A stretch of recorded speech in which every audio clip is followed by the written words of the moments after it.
भारतीय सशस्त्र क्रांतीचे जनक लहुजी वस्ताद साळवे यांच्या 229व्या जयंतीनिमित्त आयोजित कार्यक्रमात समाजभूषण शंकरभाऊ तडाके, क्रांतिगुरू लहुजी वस्ताद साळवे शासकीय स्मारक समिती अध्यक्ष अशोकभाऊ लोखंडे यांच्या हस्ते फकीरा चित्रपट निर्माते अभिनेते प्रवीण तरडे यांचा सत्कार करण्यात आला।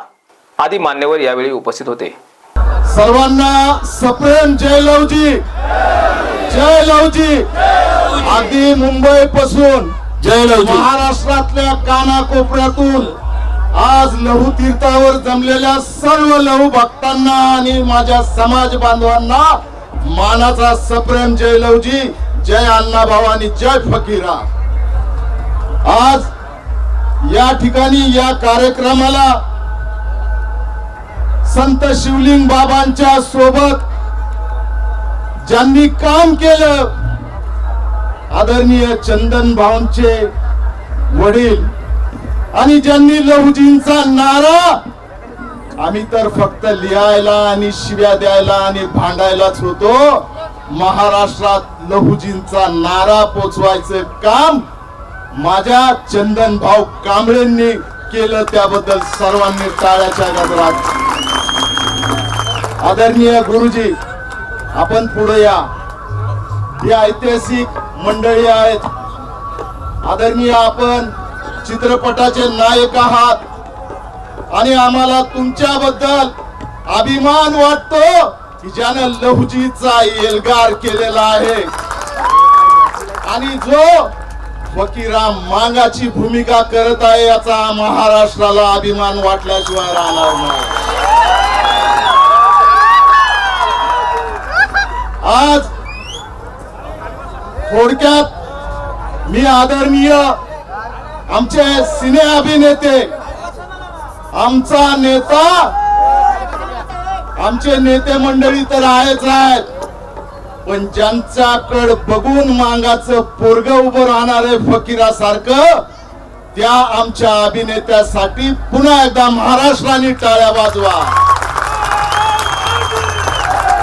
आता जास्त मांडणं योग्य वाटणार नाही।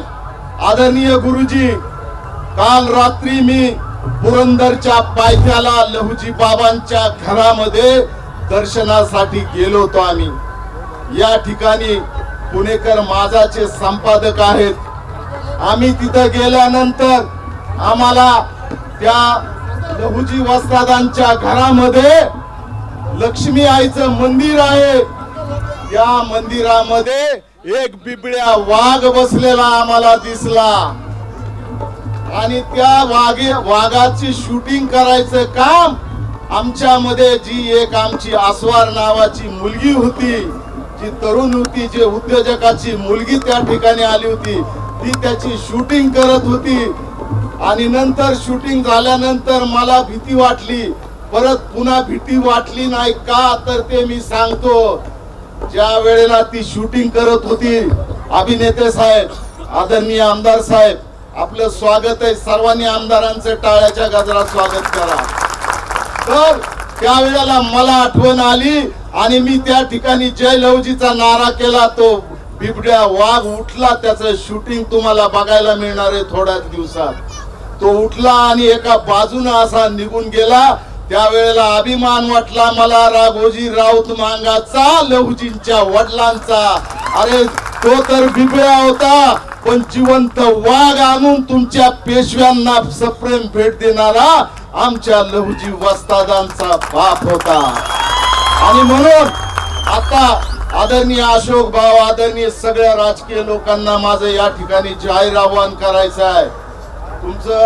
तुम्ही प्रामाणिक काम करत आहात, त्याबद्दल समाजाचं चांगलं लक्ष आहे। तुमचं पक्षपाती धोरण या इथं नकोय, फक्त जय लहुजी नाथचा नारा झाला पाहिजे। आणि इथं समाधीच्या इथं या उद्घाटनाला पंतप्रधान मोदीच आला पाहिजे अशी आम्ही जाहीर मागणी करतो। आणि महाराष्ट्रातल्या तमाम मातंग समाजाच्या वतीने मोदी साहेबांना आम्ही साकडे घालतो, कारण मोदी साहेबांनी मांगाच्या लेकराला पोटाशी धरलेलं आहे।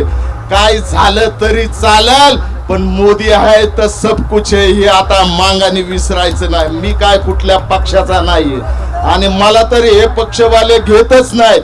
कारण मी खरं बोलतो आणि म्हणून आदरणीय आपण फकीरा मांगाची भूमिका करणार आहेत। अण्णा धागाटे या ठिकाणी आहेत, आम्ही भेट दिलेली आहे।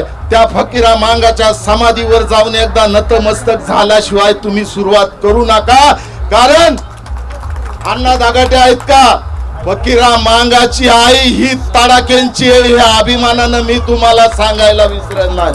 आणि तुम्हाला पुन्हा एकदा शुभेच्छा देतो। प्रवीण तरडे आगे बढो, महाराष्ट्र तुमच्या पाठीमाग छातीचा कोट करून उभा राहिल्याशिवाय राहणार नाही। धन्यवाद सर्वांना। जय लवजी। अशोक भावना घाई झाली तरी होऊ द्या, लहुजींचा नारा द्यायचा, फक्त मांगाला नाही तर कुणालाच नाही, आणि आता नाही तर कधीच नाही। जरांगे पाटलाच्या मागणीला सुद्धा मांगांचा पाठिंबाच आहे। मराठ्यांना पण आरक्षण मिळू द्या, मांगांना मिळू द्या, आणि 59 जातींना मिळू द्या। म्हणून मोदी साहेबांनी आता ठामपणे ठरवलेलं आहे, आपणही बघू काय वाय होती।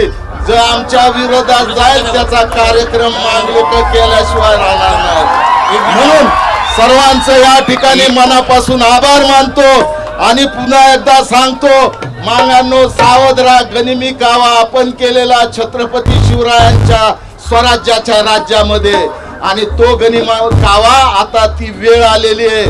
म्हणून मांगाने गाफील राहता कामा नये। लढेंगे तो बचेंगे, लढेंगे तो बचेंगे। जय लहुजी। जय लहुजी। आज खूप पवित्र दिवस आहे आणि खूप पवित्र जागेवर आपण सगळेजण उभे आहोत। खरं जसं त्यांनी सांगितलं आता ते खरंच बरोबर आहे की जेव्हा इथं मोठा कार्यक्रम होईल, सुखदेवजी लक्षात ठेवा, त्यावेळी मोदी साहेबच इथं पाहिजेत। म्हणजे देशाचा पंतप्रधान, आपल्याला पद महत्वाचं आहे, देशाचा पंतप्रधान इथं आले पाहिजेत, कारण या समाजाचं आणि लहुजी वस्तादांचं योगदान भारतीय स्वातंत्र्य लढा नाकारू शकत नाही। जेव्हा आपण आणि त्यावेळच्या समाजात पळून जायची आणि लपून बसायची वृत्ती निर्माण झालती, त्यावेळी सशस्त्र क्रांतीचा नारा या माणसाने पहिल्यांदा दिला, म्हणून सशस्त्र क्रांतीचा लढा उभा राहिला। वासुदेव बळवंत फडक्यांसारखा पठ्ठा लहुजी वस्तादांनी तयार केला, आणि तेव्हा या देशाला सशस्त्र क्रांतीचा लढा कळला। म्हणजे तुम्हाला आज मी सांगतो की जसं फकीरावरच्या सिनेमाचं चाललंय, तिथं थोडं अण्णाभाऊ साठेंच्या कुटुंबाकडनं राईट्सचं थोडं पुढं मागे पुढं होतंय, पण इथं तर तुम्ही लहुजी वस्तादांच्या नात्यातली, त्यांच्या घरातली माणसं उभी आहात। पुण्याचे महापौर मुरलीधर मोहोळांनी 10 कोटीचं बजेट फक्त लहुजी वस्ताद सिनेमासाठी जाहीर केलंय, आणि त्या सिनेमाचंही लेखन दिग्दर्शन मीच करणार आहे। खरं तर रमेश दादा बागवेंनी सुरुवात केली होती, काही कारणांमुळे त्यावेळी ते थांबलं होतं, पण ते काम आता पुढे जाणार आहे। सुखदेवजींनी पुरस्काराच्या कार्यक्रमात त्या दिवशी जाहीर केलंय। फकीरा चित्रपटाचं तर बजेट अख्खं तयार आहे आणि ते चंद्रकांत दादांकडनं पूर्ण आलेलं आहे। फक्त ते राईटचा जो काही काय मधल्या काळामध्ये अण्णाभाऊंच्या नातेवाईकांच्या घरी जाऊन काहींनी आपल्या सुनबाईंकडनं राईट्स घेतले होते। आता ती माणसं त्याच्यावर सिनेमा तर करत नाही, नुसते राईट्स घेऊन ठेवलेत मागच्या 8-10 वर्ष झालं। आता आपल्याला ते काम पुढे न्यायचंय आणि ते अशा ताकदीने आणायचंय। आणि मी ते आधीही याआधी जाहीर केलंय की ज्या दिवशी फकीरावरचा चित्रपट येईल त्या दिवशी अख्खा देश नाही, अख्खं विश्व बघत राहील की उघड्या अंगाचा योद्धा कसा असतो। त्याच्या पोटामध्ये अन्नाचा कण नव्हता, पण त्याच्या छातीमध्ये आग होती। तर ती आग त्या चित्रपटाच्या माध्यमातून बाहेर काढण्याचा आपण प्रयत्न करणार आहे, जोरात करणार आहे। जी माणसं या चित्रपटाच्या पाठीशी उभी राहणार आहेत, म्हणजे इथं जगदीश मुळीक आहेत, तिकडं मुरली अण्णांनी तर बजेट डिक्लेअर केलेलं आहे, चंद्रकांत दादांनी अख्खी फकीराची बाजू उचललेली आहे, या सगळ्या रमेश दादा बागवेंनी त्याची सुरुवात केली होती। माणूस कुठल्याही पक्षाचा असू दे, कुठल्याही मताचा असू दे, पण अण्णा भाऊंसाठी, लवजी वस्तादांसाठी ते एका छताखाली आलेच पाहिजे.